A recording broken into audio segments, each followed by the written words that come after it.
Ya, Assalamualaikum warahmatullahi wabarakatuh. Selamat pagi untuk adik-adik siswa kelas 4 yang sempat mengikuti pembelajaran pada pagi hari ini. Ya, jadi pagi hari ini kita akan mempelajari tentang pelajaran pendidikan agama Islam. Jadi akan ada beberapa materi yang akan kita bahas nanti. Dan alangkah baiknya sebelum kita memasuki pembelajaran kita pada pagi hari ini, kita mulai dengan membaca doa belajar sebelum belajar agar pelajaran kita bisa berjalan dengan lancar. Ya, doa dimulai.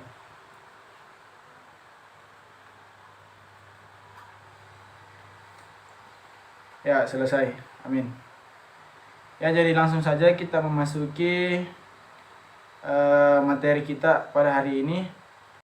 Ya, jadi kita akan melanjutkan materi kita pada pagi hari ini, yaitu tentang mari belajar Quran Surah Al-Falaq. Ya, jadi mungkin sudah adik-adik siswa sudah biasa mendengar kata Surah Al-Falaq. Ya, Pak. Jadi Surah Al-Falaq artinya yaitu waktu subuh. Ya, jadi Surah Al-Falaq itu artinya waktu subuh. Dengan membaca surah Al-Falaq ini, jadi insya Allah kita akan terhindar dari berbagai kejahatan makhluk serta kejahatan pada malam hari, yaitu apabila gelap gulita, dan kejahatan dari tukang sihir dan lain-lain sebagainya. Ya, jadi adik-adik siswa, surah Al-Falaq mengajarkan kepada kita bahwa hanya kepada Allah lah kita berlindung, meminta pertolongan ketika dalam kesusahan, dan bersyukur kita mendapatkan kemudahan dari Allah Subhanahu wa taala. Kemudian kita masuk pada materi yang kedua, yaitu tentang beriman kepada Rasul, tentang beriman kepada Allah dan Rasul-Rasulnya. Mengenai tentang beriman kepada Allah dan Rasul-Rasulnya adalah di mana kita bisa mengenal Allah, yaitu dengan cara melihat adanya alam semesta. Bahwa dengan adanya alam semesta, kita bisa melihat di mana kekuasaan Allah Subhanahu wa taala. Selain melalui alam semesta, kita bisa mengetahui kekuasaan Allah Subhanahu wa taala, yaitu melalui Al-Qur'an. Di mana Al-Qur'an ini adalah kitab yang diturunkan oleh Allah Subhanahu wa taala kepada umat-umatnya melalui para rasul-rasulnya. Dan selain melihat dari alam semesta, Al-Quran, kita juga bisa melihat dari sisi Asmaul Husna, di mana di Asmaul Husna ini ada banyak nama-nama Allah, nama-nama baik daripada Allah Subhanahu wa taala. Di antaranya yaitu ada disebut Al-Basir, yang berarti Maha melihat, dan ada juga yang disebut Al-Adal, yang artinya Maha adil, dan juga ada yang disebut Al-Azim atau Maha Agung. Ya, jadi itu tadi ada beberapa di antara 99 daripada nama Allah yang ada dalam Asmaul Husna yang telah kita dengarkan. Dan juga kita sebagai hamba Allah Subhanahu wa taala yang beriman kepadanya. Ya, jadi kita akan memasuki materi yang ketiga, yaitu tentang bersih itu sehat.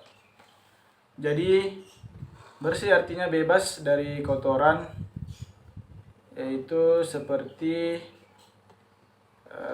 bebas dari najis. Suci artinya yaitu bebas dari najis, yang dimana ketika kita ingin melaksanakan sholat kita harus bersih, yaitu bebas dari hadas najis, maupun itu najis besar ataupun najis kecil. Hadas ada dua, yaitu hadas besar dan hadas kecil.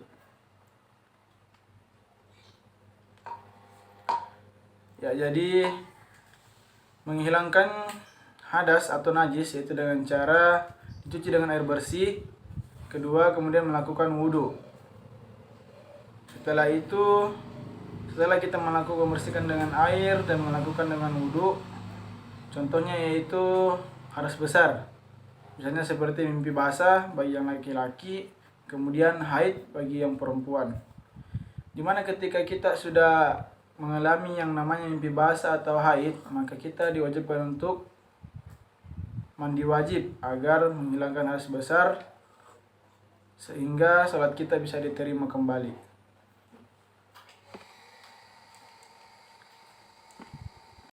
Jadi ada cara lain untuk membersihkan najis atau hadas itu sendiri selain berwudu dan membersihkan dengan air. Itu dengan cara bertayamum. Jadi tayamum adalah pengganti daripada air wudu atau mandi besar karena tidak ada air atau sakit yang dilarang sehingga kita dilarang menggunakan air. Maka dari itu cara yang lain dilakukan adalah dengan melakukan yang namanya tayamum agar kita bisa terhindar dan bersih dari yang namanya hadas ataupun najis besar maupun yang kecil, sehingga kita bisa kembali melaksanakan sholat dengan sempurna dan diterima oleh Allah Subhanahu wa taala.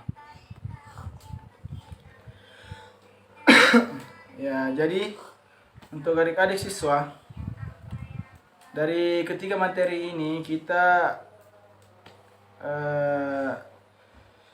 telah diajarkan tentang bagaimana mempelajari tentang surah Al-Falaq, kemudian yaitu beriman kepada Allah dan kepada Rasul-Rasulnya, dan yang ketiga yaitu tadi bagaimana cara kita untuk membersihkan diri agar kita bisa terhindar dari najis atau hadas baik yang besar maupun yang kecil.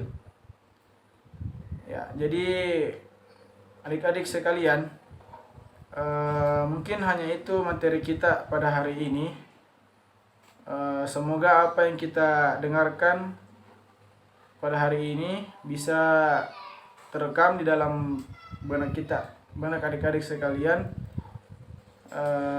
sehingga bisa teringat dan menjadi pelajaran yang baik untuk adik-adik sekalian.